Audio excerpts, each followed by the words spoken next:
training partners. Here come your training partners. So smart, so strong, so funny.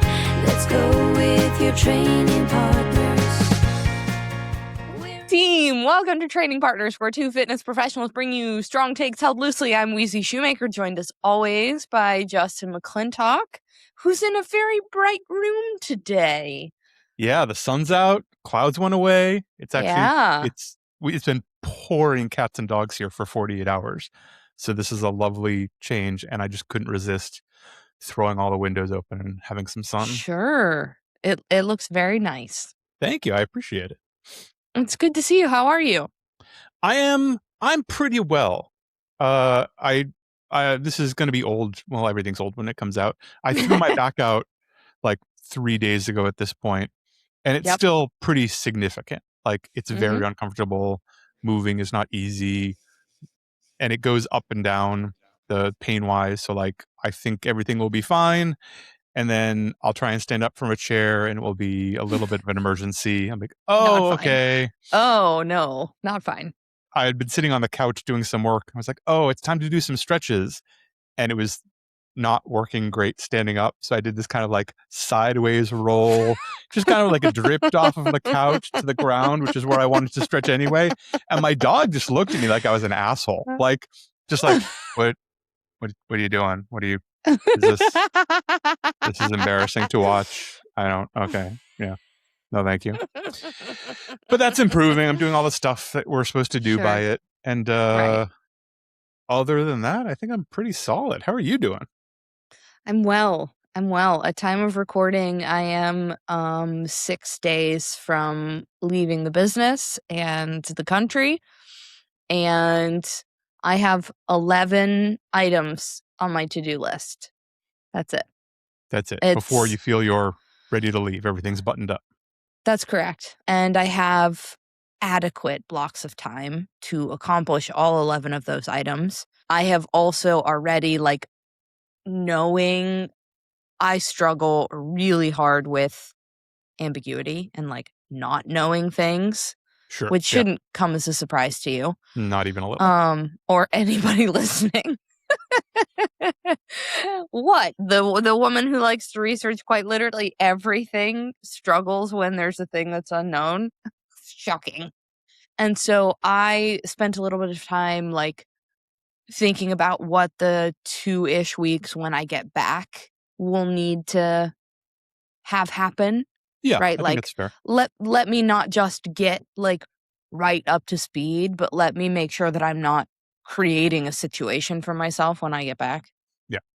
And I feel like so peaceful and certain that everything is going to be fine, and like very excited for the growth that's going to happen when I get back, because we've brought a new coach on board. I haven't announced who that is yet. I will when I goddamn well feel like it. I can say that I've chatted with them a little bit and they seem cool so far. Have you really? Yeah. I mean, like, on Instagram, like, we didn't. Oh, okay. We didn't schedule a conference call of how one deals with Wheezy. Justin is ridiculous. If you're listening, coach, someone's going to be gone for 2 weeks, so we could, like, set up a little session. I've got a little binder, like, tips and tricks. Right. Sure. Oh, she didn't like that. Sure. Yes. That's fantastic. That's wonderful. I love that. I think that maybe the only worst thing that could happen is if Ted was, like, sending her, like, how to deal with my life. But have brought this new person on board who is going to cover all of my clients while I'm gone, which is incredible. And you feel good about that? I feel really good about it at this point. I have said she, so we can continue to refer to her as her. Sure. She has shadowed almost everybody at this point. There is one client she has not supported, and that client is like, it's okay that I meet her the same day that I am working with her. That's fine. This has been like almost 6 weeks of Like, she's been sitting in on discovery meetings and on assessments and shadowing ongoing sessions. And I made an opening and closing SOP, and she's been like opening and closing for the sessions that she shadows, like just kind of, hey, let's do this as a trial run before you're alone and I'm not reachable. And I feel so good about it. And they work in fitness full time, albeit at time of agreement, it was going to be at 3 total places, but they have given notice at one of the other places, which I did not ask them to do. Right. I did not tell them they needed to do that. But they said, no, I would rather have availability here on Wednesdays. So I'm going to leave this That's other how it's thing. done. Like, oh, fuck. All right. So have already sold 3 clients that are going to be supported by this person. And that means that this person is going to be in about 5 hours a week, be making like almost $3,000 a month. And the business is going to be making a pretty decent chunk as well. A lot of it goes to operating expenses and taxes, but like I'm feeling really good. And Jackie, who is Sustain's remote coach, is going to be supporting all of my remote clients and has some cliff notes on all of them, and is just going to be logging into my account rather than moving clients over and moving them back. And so I'm as excited about the trip as I am about the ability to not come back to a backlog. Like what I come back to, I know that they've left unread because I need to see it. Yeah, exactly. It's not just going to be a dumpster fire. It's not going to Right. be a giant pile of stuff that is a huge surprise. Right. There'll be some stuff to do, and There's there'll be gonna 1 be or 2 some stuff. surprises. They'll be like, Right. "Oh, okay. Sure. What? An inspector stopped by? He thinks we're selling sandwiches? Yeah, I guess I'll call that guy. That's weird." Did you know that an inspector did stop by this morning? No. He stopped by, he opened the door and he was like, I'm here for the inspection. What are you inspecting? And he was like, Suite 121. Well, yeah, you're in the right place, but like I've been open almost a year now. Yeah. And I And he didn't apply goes, for new permits. I didn't. and he goes, huh, and then left. Oh my God. So hopefully he found what he was looking for, who he was looking for. But The box got checked and someone isn't still waiting for, because I mean, you remember that's one of the hardest parts about opening a brick and mortar anything chaos. is the bureaucratic hoops you have to jump Slog. through. And there's an element of it where usually there's, call it 3 to 10 inspectors who have to come by for very good reasons. Very good reasons. But they come by from the city, the state, the town, whomever, a combination of things, and check the boxes that need to be checked. You are not building a fire trap. You're not doing something crazy illegal. This is a clean, safe place for people to be. All of that's good. But a lot of time it's like, okay, yeah, the fire inspector will be by sometime in the next 6 weeks. And you're like, oh, but I applied for a permit and I want to open Friday. And the answer is, well, nope. You can't open without a fire permit. And we literally don't know when he'll be by because he's so busy. So he'll be there when he's there. Good luck. Yeah. You're like scared to take lunch because an inspector might show up on a Thursday. Right. Yeah. Yeah. Grateful that much of that is one-time stuff and is done. But yes, to bring the question full circle, I'm feeling well. If I were to get a phone call and be told like, Wheezy, the trip's actually today, your flight's tonight, like, would I have a little panic attack about the amount of Diet Coke I've drank today? Yes. And everything else feels like I am packed, sans my prescriptions that I take every day, and business is ready to go. And I feel really confident in my ability to leave. And I've also, let's shout out Ted Shoemaker, incredible husband of the year, husband of the millennium, who is really doing due diligence to make sure that our children are well cared for in the time that we're both gone, Mhm. and is not putting any of that mental load on me. Like yesterday, there will be 3 different caretakers in the period of time that we're gone. Totally. 2 of the 3 are grandparents, right? So Yeah. like that's a little different, but one of them is a sitter who has stayed with them regularly and who knows Mhm. them well, but she's never stayed overnight. And she's also going to be the person who is watching our house during the period of time that nobody is there. She's going to care for the dogs and the cats Mhm. and make sure we don't get robbed. So if you're listening to this and you want to rob me, nice try. Yeah, it's not gonna work. It's not going to work. Although this is going to come out after I'm back, so I believe so, yeah. stupid dummy. You missed your chance. Yeah. Or you got surprised. Right. She came by the house yesterday, didn't know that she was going to be coming over. Ted like managed all of the logistics of like, yeah, I want to walk her through some stuff, and so I know I'll be home at this time. Hey, by the way, she's coming over. I'm gonna take like 20 minutes and just walk her through some Yeah. stuff and show her how to set up the car seats and yada yada. Like, oh, sick. Great.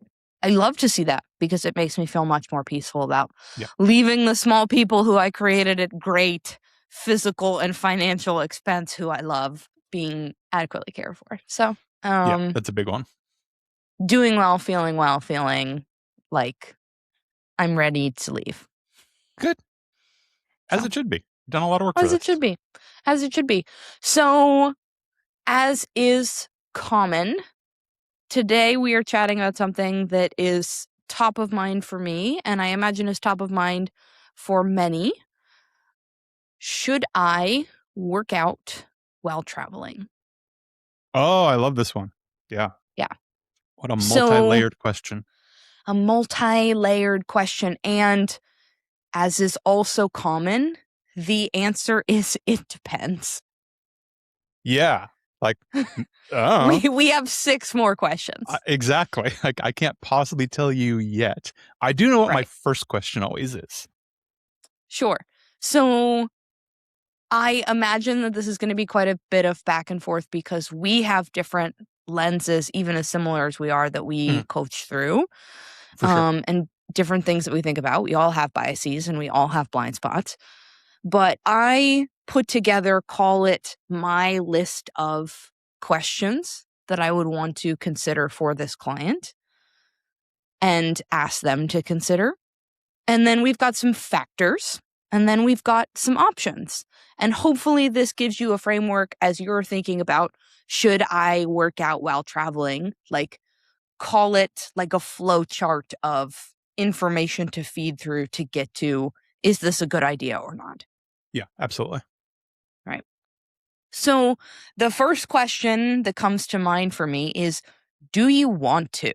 That is absolutely my first question too. Right. Are you doing this out of a feeling that you absolutely need to, or out of a fear that there might be some kind of setback if you take like 4 or 5 days off? Right. Do you actually want to do this? And this is, I don't know if this is true for you. A big chunk of the time when I ask that question, because it truly is the first question I ask presented with this. Like, if someone says, I'm going on vacation, do you think I should work out? No, I don't know. Do you want to work out? A lot of times it'll turn into a back and forth. Like, well, do you think I should? Like, and then we start unpacking stuff of, won't I lose all my gains, or isn't it, or shouldn't I, or all of those things. And we have to do some, often like a little bit of belief breaking / educating on this kind of topic. Right. Exactly. The next thing that comes to mind for me, which I am curious to hear if this is where your brain goes next, because I bet it doesn't. The next thing that I think of is, how much and how regularly do you travel? You're right. That is not the next thing I go to. Well, why don't we unpack that, and I'll tell you the next place I go to. Yeah, of course. I'm wondering, like, is this somebody who is traveling often enough that it would obstruct their ability to progress well, right? Like, are they Okay. out of town 2 weeks of every month? Or do they take like the last week of the month? I have some clients who are like this where they are dual income, no kids, and they Yep. travel a ton. Like, if we are gone a fourth of the year, probably some amount of training needs to happen while you're gone. Or, big or, we need to lower our expectations a little bit of what's possible, because we cannot just continue a linear progression, because you're going to get fucked when you get back. You're going to be so sore. It's unlikely to cause damage or regression, Yep. but because our bodies are so quick to decondition is the wrong word, but to like get out of the habit of regular movement, if we jump right back in with like your max effort day, or your I did 4x4 last time and then I took 2 full weeks off and now I'm going to do 4x6, Right. you're going to be so sore Yeah. that it's going to be not a good time. So Well, you're going to be so brain, sore, and then it's going to knock you out for 3 days, right, and right. suddenly you're back where you were. Right. So I'm kind of not surprised to hear that this is not where your brain goes next, because I think a little more tactically than you do. A little more like A-B and a little less nuance, which is something that I work on quite a bit. I go from, do you want to then how much and how regularly are we going to be traveling? Mine is actually, I think it's kind of lateral to that. And it's the why what. It's, well, Right. why are we traveling? If you're just traveling for work, not just, but if you're traveling for work, especially as you mentioned, if you do it regularly, work, like for me, depending on the schedule, I say this is probably a go. We find a way to at least do some work while you're doing this. And it may, on long conference days, I have a bunch of like professionals who go to these crazy conferences, and it turns into essentially a 12-hour day standing on concrete floors. That person doesn't need 75 minutes of getting beaten down first thing in the morning.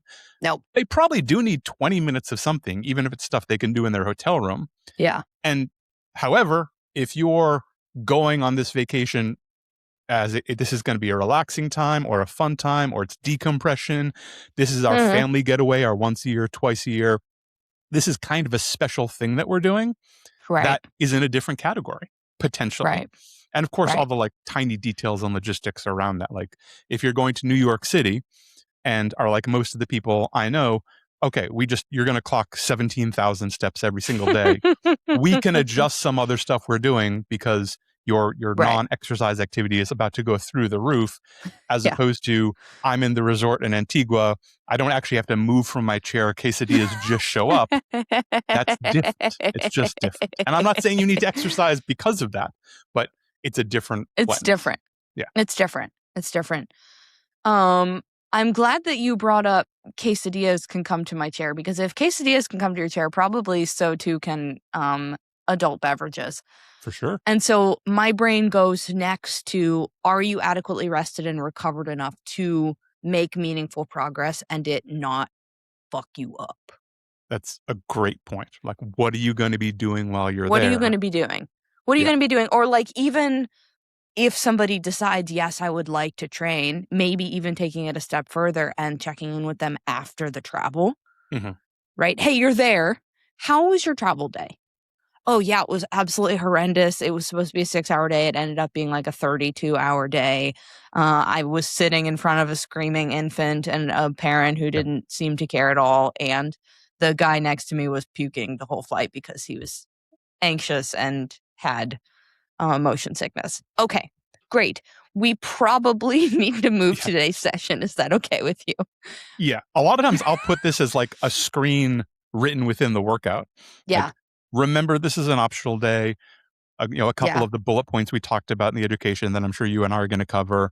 And then if you had a terrible day, if you feel under-recovered, if you're nearing capacity, this is an optional day.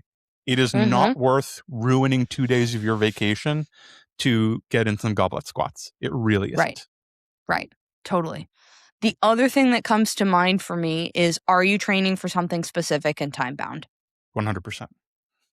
Right. somebody who is training for an Ironman that's 12 weeks out versus somebody who is just training to be able to landscape comfortably. Probably the Ironman needs to continue his progression. Yeah, completely. I feel the same way about nutrition stuff. Like, yeah, 99% of the time, I don't insist that people track or do things or try and follow rules on these like relaxing, fun decompression vacations that we're referencing. If you have a photo shoot in 6 weeks and we're going away for 10 days, we're going to have a real talk about what that means. Because you told me this was really important to you, and we should get to the bottom of, is one more important than the other? There's a bunch of compromises we can make. I'm not telling you to bring your Tupperware on vacation, but we're probably going to have to make some nutrition guided decisions guided by that photo shoot goal, as opposed to, I just wish my knees didn't hurt. Right. Were you around for the time that I brought a caprese onto an airplane? Don't think so. No. I would have given you such a fucking look. I like it, and I don't like airport food. Sure. And I ate the tuna before I got to the airport. Okay. That's improving things. Sure. Food on an airplane is fine. Smelly food on an airplane is not fine. Yeah, it had balsamic vinegar on it. It was very pungent. Unacceptable. Yeah. You ever been in a subway car with a dude eating Chinese food? It's like, no. If this train stalls, all of these people are going to kill you. For me, it would be if I was like anywhere confined with somebody eating like shawarma, I would immediately become a different person. Mm-hmm. Yeah. Shawarma's delicious. I don't want to be stuck in a car with you. Shawarma's amazing. But it doesn't surprise me you don't like it, like texture-wise and things like that. What are you saying? I prefer things that are less pungent and fragrant and more neutral and surrounding the aisle. And I have my safe foods and don't like to have anything else. Yeah, it didn't make the list by 2006, so it's never going to make the list. And that's okay. What are you going to do? We didn't get to you fast enough. Ted Shoemaker, if you're listening to this, please drop into the comments the 3 restaurants I'm okay with going to. One of them is Outback Steakhouse. We know. All right. So moving on from the questions that we consider. Yeah. Before we move on, is there anything else that comes to mind that you might ask? The only thing is that I would maybe tack on is sort of like the time-bound result is if this is anything to do with pain and injury. Sure. Potentially talking through finding a version of absolute minimal dose we can put in on a somewhat regular basis, because ignoring that is going to be deleterious to enjoying the vacation itself. Like if we don't do, for some people, if we don't do your sciatic nerve flossing or some gentle movement stuff, and it might be less than 10 minutes, but if we don't stay on top of that, you raise the possibility of having a worse vacation. So that might be the kind of thing where, like, what's the tiniest effective version we can insert into your day that is still going to let you enjoy the rest of the day the way you want to. Right. Totally. So these factors shouldn't feel so off base to what we just discussed. Factors that we're considering: how long is the trip? What is the purpose of the trip? What is the current purpose of my training? Right? What am I training for? How recovered am I? How disrupted from my baseline am I? And how much am I going to be moving / stressed on the trip? Even if not explicitly training, general movement or general anxiety, right? Like maybe we're going to a conference and you're the presenter and you're really nervous about it. Yeah, right? You're going to wake up at 5 a.m. and go through your deck for the 24th time, which is fine. Right. Yeah. It's fine. But we would be naive to not consider these things and to say like, I'll just write you a road version of what you're doing anyway. Like, no. We have several lenses that we need to look at this through. Mhm. Anything you think is missing there? Any other factors somebody should consider? I think those are the big ones when, without Yeah. having a discussion with one person. Like, that's a pretty good checklist to roll through. Okay, great. So if you're listening to this and you have a trip coming up, these are the questions to ask yourself. And if you want a neutral third party to pass these through, like, please reach out to us. Yeah. We might not explicitly be your coach, and we will give you as much as we can for free. Yep, Right. always. Let's say that you have gone through this list and landed on, yes, it is appropriate for me to move. Now what? What are my options? Exactly. Right? I like, for myself, speaking for me, I'm not speaking for you, I like the sanity approach, which is if I'm on a shorter trip and feeling a little under recovered or burnt out, but I know that it would feel better to me to move, I might take a few days off so that I can return to my routine upon returning home. Right. I might, in that instance, potentially fully rest and plan on just getting extra steps in. Or I might rethink what a workout means. Yeah, 100%. Right? What is training? Okay, Yeah. great. I'm supposed to do on this day of the week boulders, which is to like throw yourself into a brick wall upper body days. Mhm. Maybe instead of that, I'm going to do 2 max effort sets of push-ups and that's it. Which is a great, like, that's Great. what, maybe 5 minutes with some recovery time Right. built in there? Maybe. Right? The sanity approach. In that instance, that would be, it's a shorter trip and I feel under recovered and burnt out. Yeah. We might also consider a maintenance approach, meaning, okay, well, maybe I have like a 4 or 5 day split programmed for me. I might decide to do 2 20 to 30 minute sessions per week, which is totally reasonable to maintain forward momentum. Yes. In general, I would say if we're talking about relaxing, fun vacations, Yeah. I almost always try and cut the session time by 50%. Totally. Because, like, it's a new place and there's things and you're Yep. most of the time or often traveling with other people. There's stuff you want to do. There's a schedule. If it's a 20 to 30 minute piece, you probably will feel less anxious getting About through it. it than if it's our Right. normal 45 to 60 minute piece for this hypothetical person. Right. Even if you say you have it, life gets weird on vacation. Right. Yeah.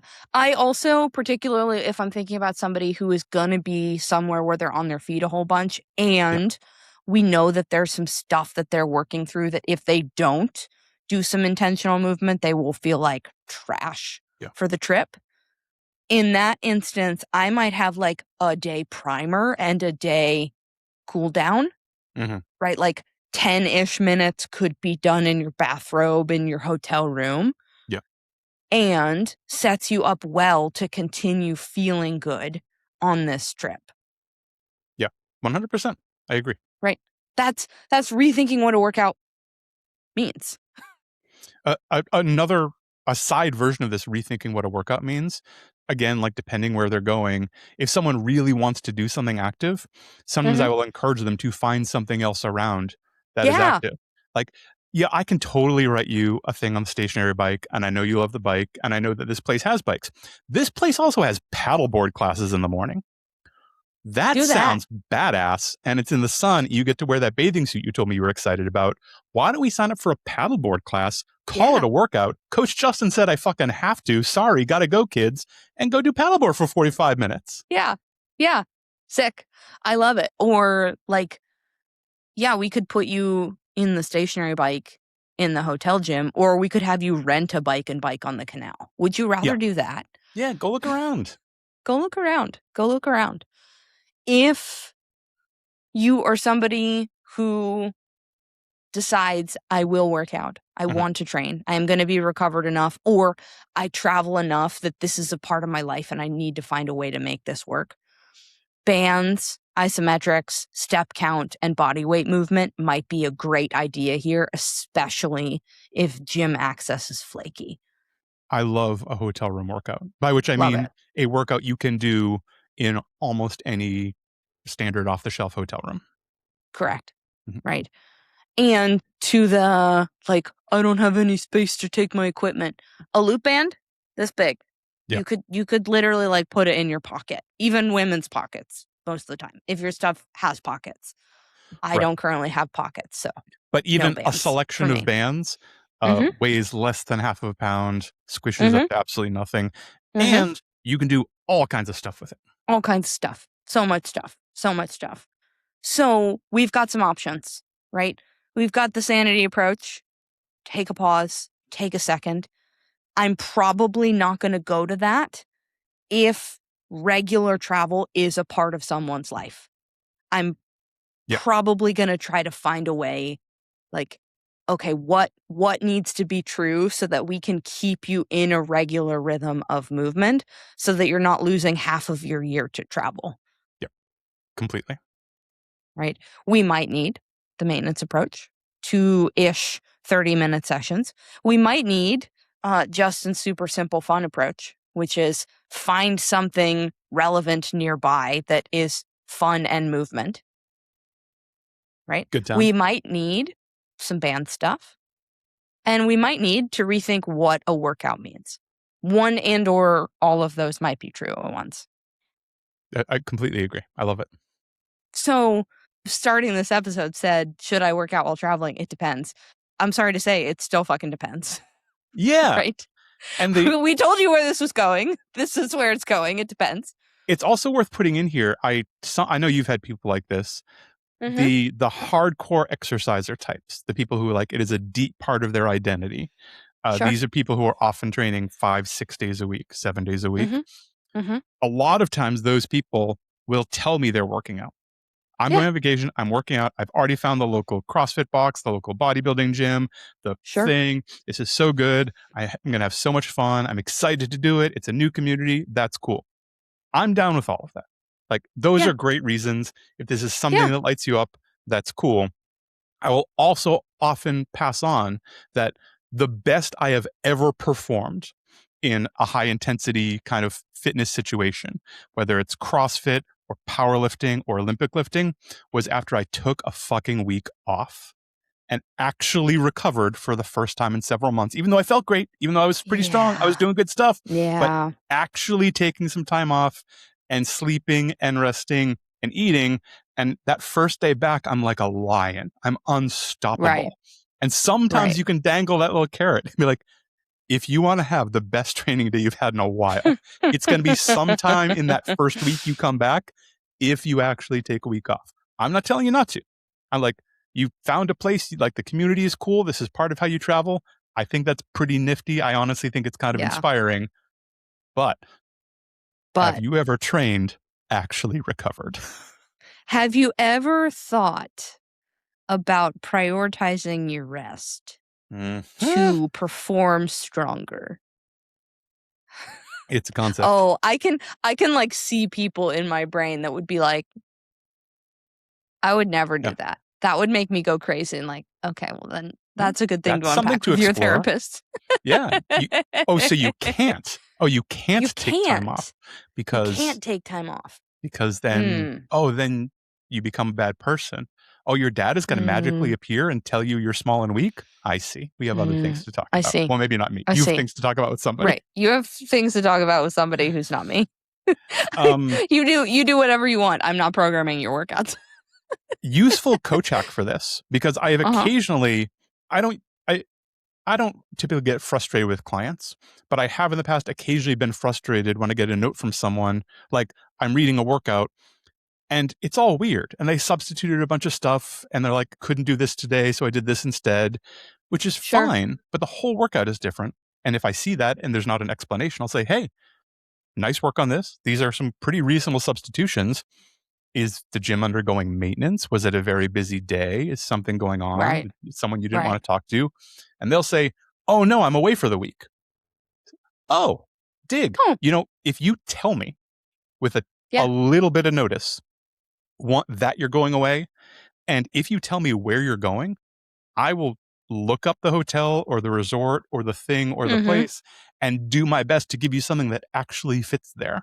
So if you Right. have a coach that you're working with who does a individualized program for you, the way Wheezy and I do for people, tell them that you're going and tell them Right. where you're going. And if, especially with like a work trip kind of thing, like, oh, I'm going to Chicago, but some like fancy-ish hotel, I will look up and be like, oh my God, Yeah. this hotel is a pendulum squat. That's weird, but we're going to use it. I don't know why the hotel bought a pendulum squat, but we are total, or, oh my God, the hotel has an Olympic-sized pool. Guess who's swimming laps? We are going to get after it because this is going to be so good for you. You can take advantage of those new situations, especially if you have a coach who's managing all the details. Right. Totally. This is for coaches listening who are like, how can I prevent myself from the surprise travel attack? For all of my remote clients who are past doing like a regular weekly check-in, which is true for somebody who's just getting started for me. Past the point of, okay, now you have a handle of the information that I'd like from you to keep us in a good rhythm. I'm going to take away this 10-question weekly thing, and I'm going to pop in and anything I should know. And the note there includes changes for next week, including travel. Yeah.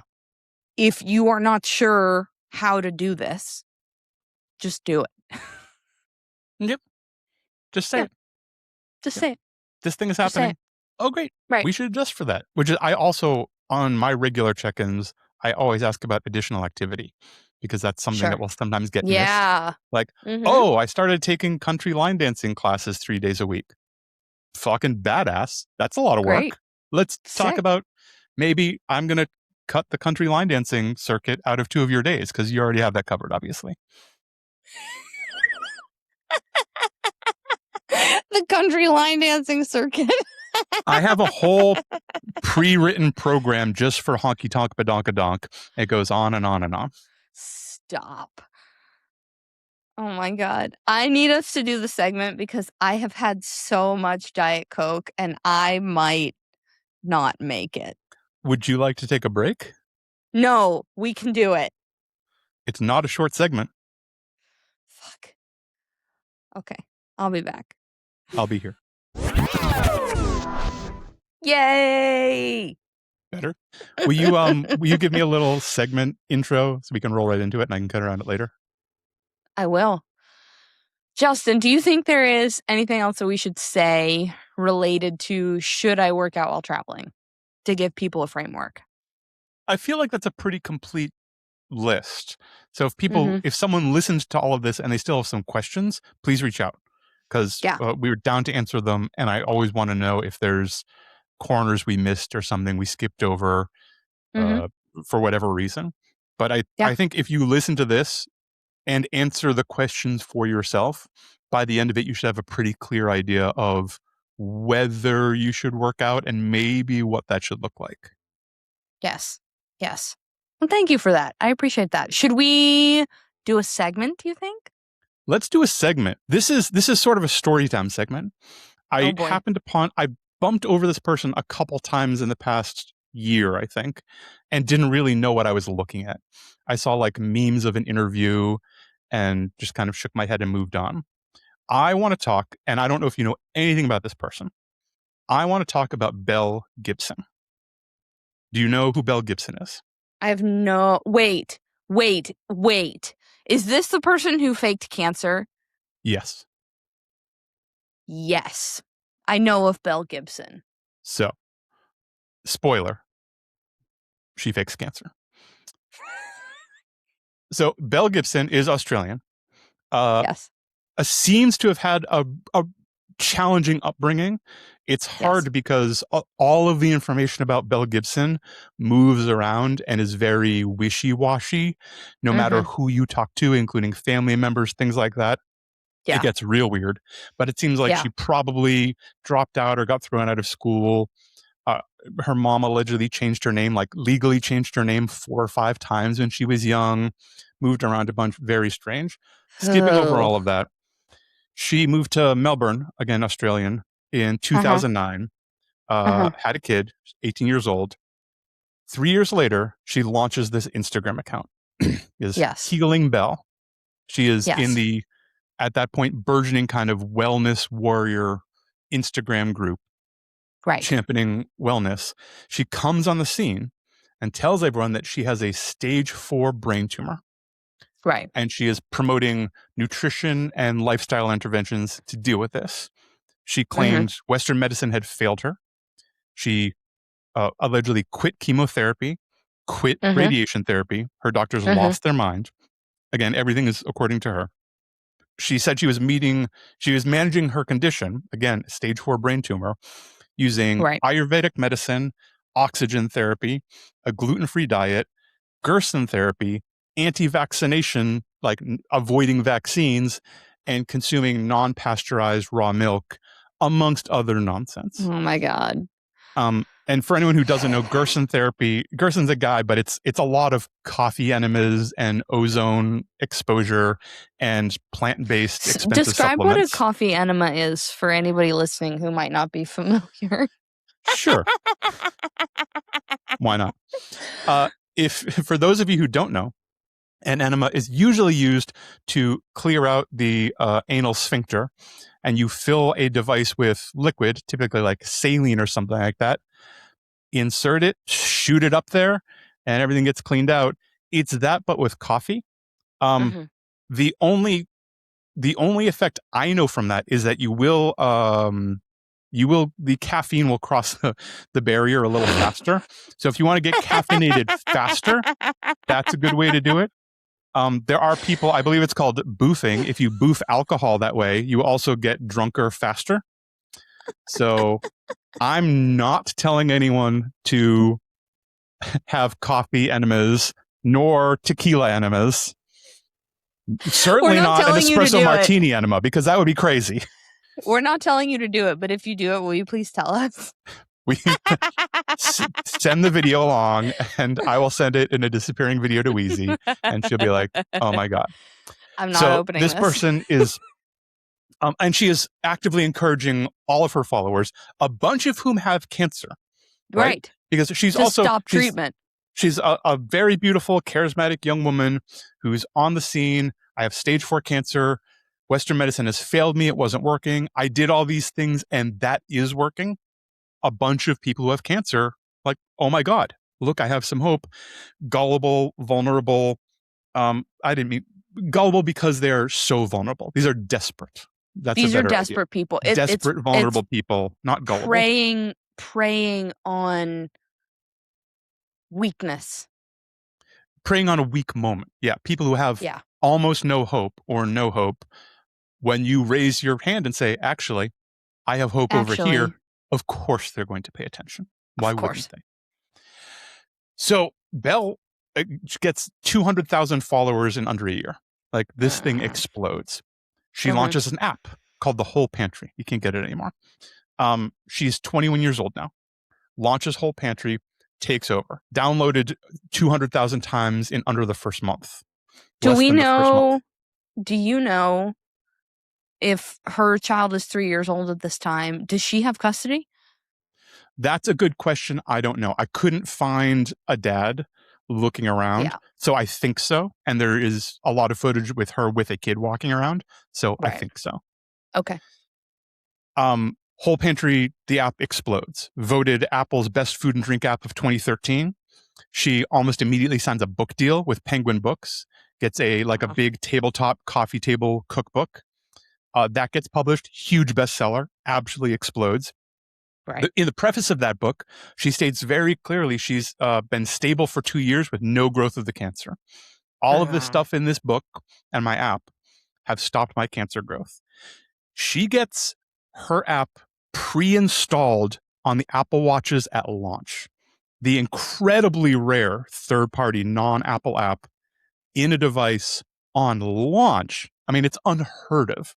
This That is is one of unheard of. the select few that gets taken. She also has a blog also called Whole Pantry. It's a whole thing. As she gets more successful, because this is all social media driven, the more success she has, and you could go back and look at this, a lot of stuff has been deleted now, she seems to just get more and more cancer. Like Right. every couple of months, she's like, I got diagnosed with another cancer, guys. This is what's happening. Like just keeps kind of raising the stakes. Right. She told people she had also had cancer in the liver. She also had kidney cancer. At one point, she said it had spread to her brain, her blood, her spleen, her uterus. Other interesting things, she claimed to have undergone heart surgery several times, to have died on the operating table. She claimed at one point that she had a stroke. None of these medical claims were ever able to be substantiated. She was never able to name doctors who diagnosed her. The few times that she did name somebody, she couldn't name where they were or what hospital or organization they were located with. Media, big journalists tried to find these people and were completely unsuccessful. It seemed like she was just making names up. Right. She claimed on her social media that countless times she had helped others forego conventional medical treatment for cancer and treat themselves naturally. And This sounds like RFK to me. 100%. And she took it beyond cancer. Like not only cancer, but we can deal with fertility and depression and bone damage and other types of cancer that I haven't have. Right. Also, I mean, this was all garbage, but even the way she described how her cancer progressed, every oncologist who ever looked at this said, that's not how cancer works. That's not what cancer does at all. Right. Interesting twist. Belle also gave a huge amount of money to charity. Like she was making really, really good money and donating a ton of money, except she wasn't. And this is actually where everything fell apart on her. There was a media report that she had claimed she had donated $300,000 across 3 big charities.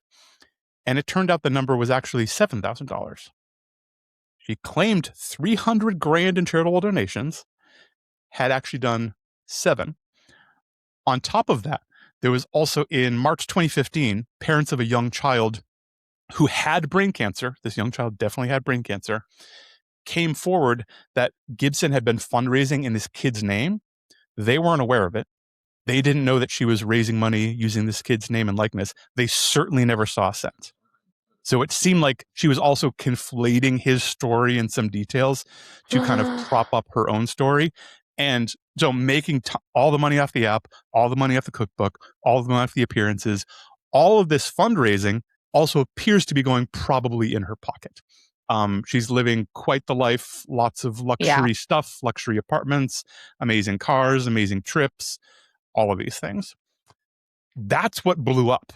Like the charity controversy surfaced in the media. Belle and her everything team, else eroded.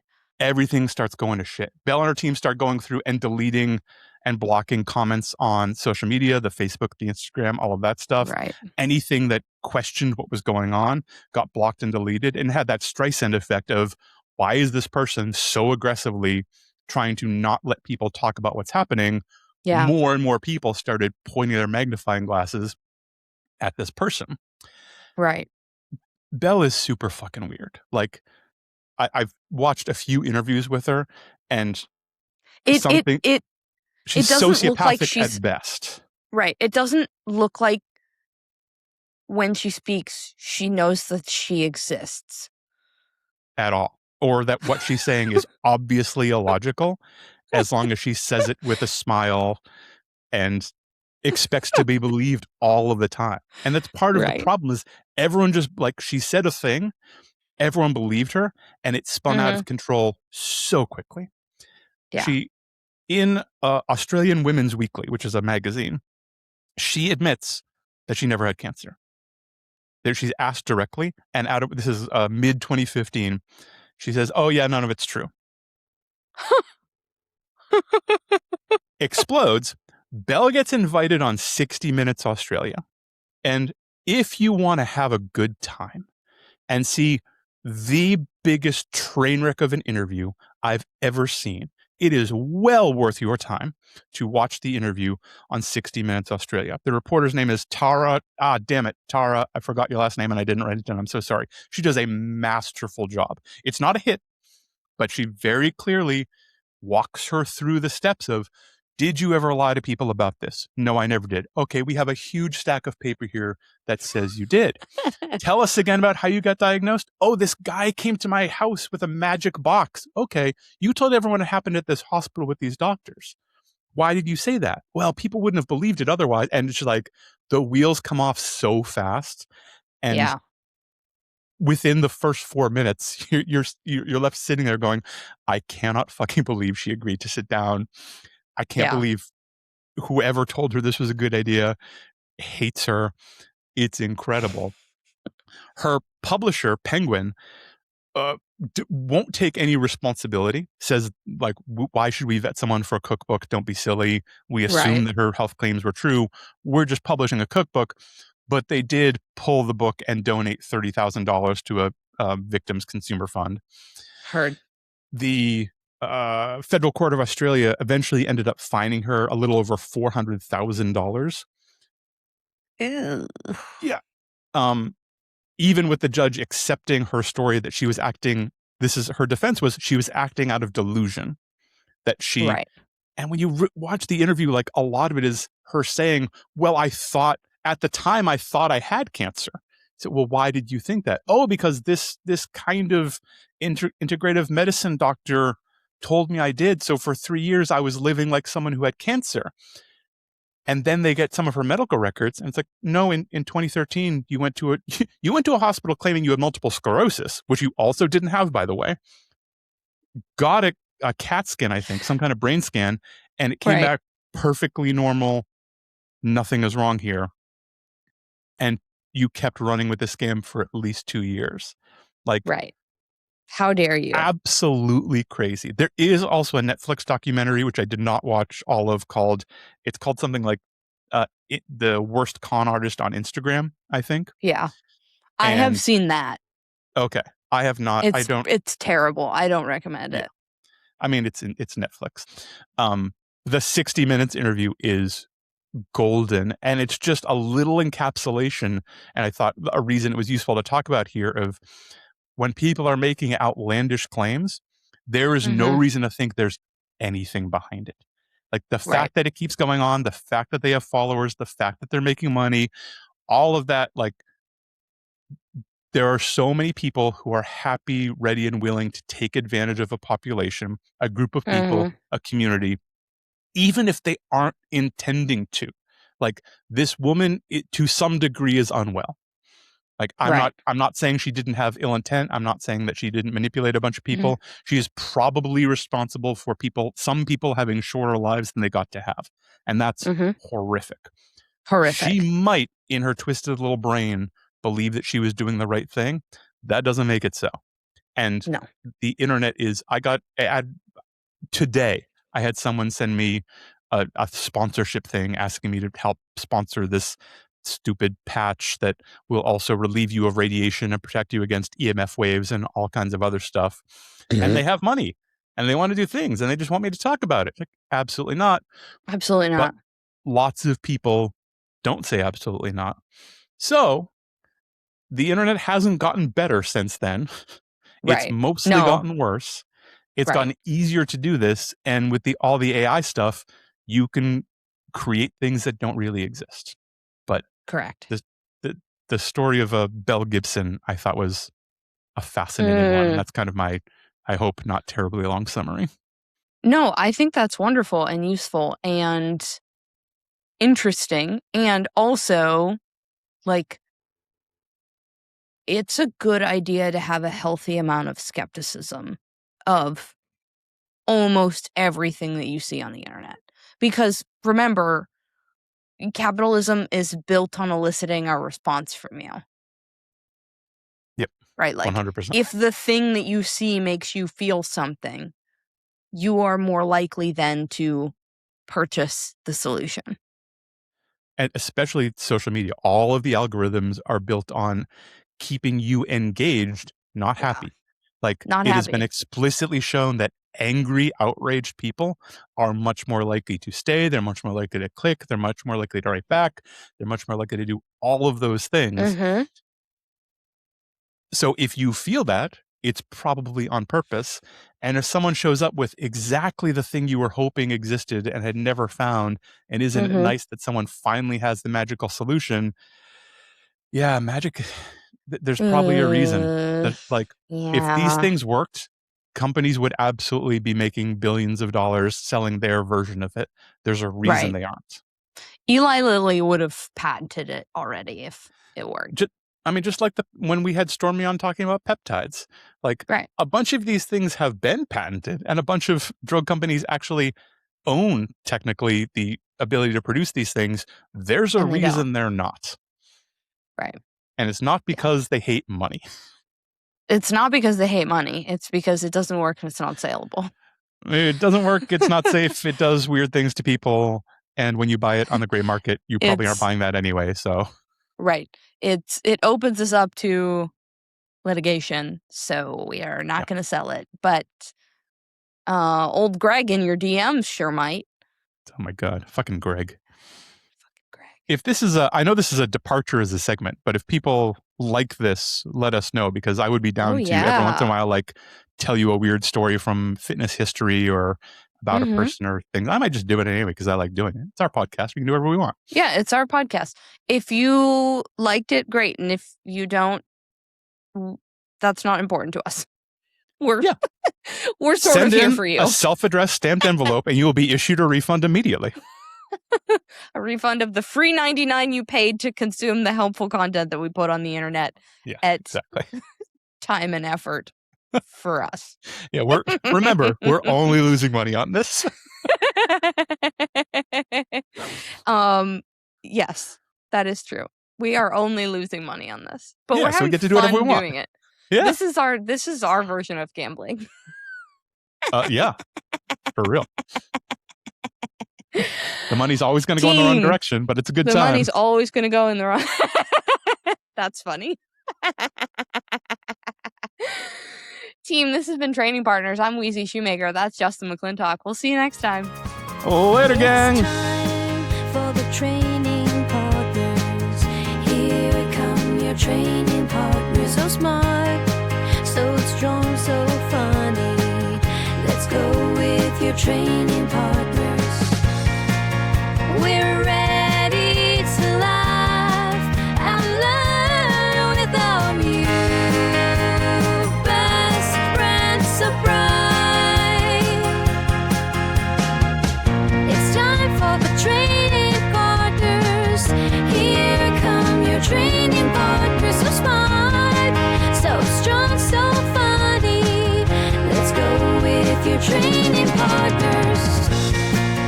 We're ready to shine together.